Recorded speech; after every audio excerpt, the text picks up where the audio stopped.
राजस्थान में आज भी जीवित है ढोला मारू की प्रेम कहानी। नरवर के राजा नल के पुत्र शालह कुमार का विवाह महज 3 साल की उम्र में बीकानेर स्थित पुंगल क्षेत्र के पंवार राजा पिंगल की पुत्री से हुआ था। क्योंकि यह बाल विवाह था अतः गोना नहीं हुआ था। जब राजकुमार वयस्क हुआ तो उसकी दूसरी शादी कर दी गई, परंतु राजकुमारी को खोने का इंतजार था। बड़ी होकर वह राजकुमारी अत्यंत सुंदर और आकर्षक दिखाई देती थी। राजा पिंगल ने दुल्हन को निभाने के लिए नरवर तक कई संदेश भेजे, लेकिन राजकुमार की दूसरी पत्नी उस संदेश से जाने वाले हर संदेशवाहक की हत्या करवा देती थी। राजकुमार अपने बचपन की शादी को भूल चुके थे, लेकिन दूसरी रानी इस बात को जानती थी। उसे डर था कि राजकुमार को सब याद आते ही वह दूसरी रानी को छोड़कर चले जाएंगे, क्योंकि पहली रानी बेहद खूबसूरत थी। पहली रानी इस बात से अनजान राजकुमार को याद किया करती थी।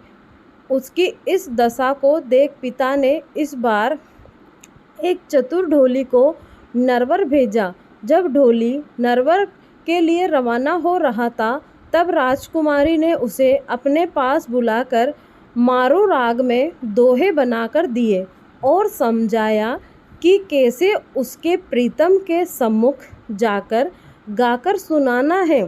चतुर ढोली एक याचक बनकर नरवर के महल पहुंचा। रात में रिमझिम बारिश के साथ उसने ऊंची आवाज़ में मल्हार राग में गाना शुरू किया।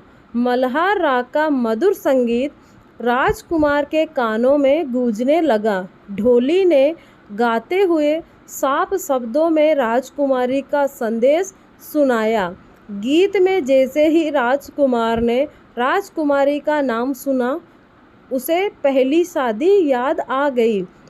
ढोली ने बताया कि उसकी राजकुमारी कितनी खूबसूरत है और वियोग में है। ढोली के अनुसार राजकुमारी के चेहरे की चमक सूर्य के प्रकाश की तरह है।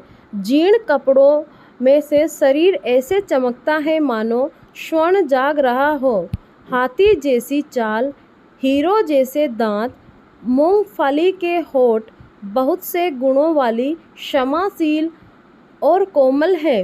गंगा के पानी जैसी गोरी है। उसका मन और तन श्रेष्ठ है, लेकिन उसका साजन तो जैसे उसे भूल ही गया है और लेने नहीं आता।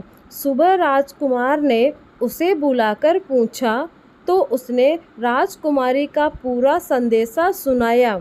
आखिर शालह कुमार ने अपनी पहली पत्नी को लाने का निश्चित किया, पर उसकी दूसरी पत्नी मालवणी ने उसे रोक लिया। उसने कई बहाने बनाए, पर मालवणी हर बार उसे किसी तरह रोक देती।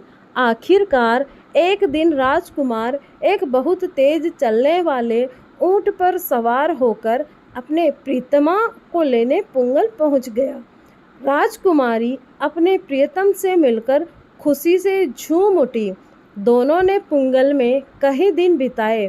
एक दिन जब दोनों ने नरवर जाने के लिए राजा पिंगल से विदा ली, तब जाते समय रास्ते के रेगिस्तान में राजकुमारी को सांप ने काट लिया, पर शिव पार्वती ने आकर उसको जीवन दान दे दिया। लेकिन उसके बाद उनका सामना उमरा सुमरा से हुआ, जो शालह कुमार को मारना कर राजकुमारी को हासिल करना चाहता था। वह उसके रास्ते में जाजम बिछाकर महफिल सजाकर बैठ गया। राजकुमार शालह कुमार अपनी खूबसूरत पत्नी को लेकर जब उधर से गुजरा, तो उमर ने उसको मनवार की और उसे रोक लिया।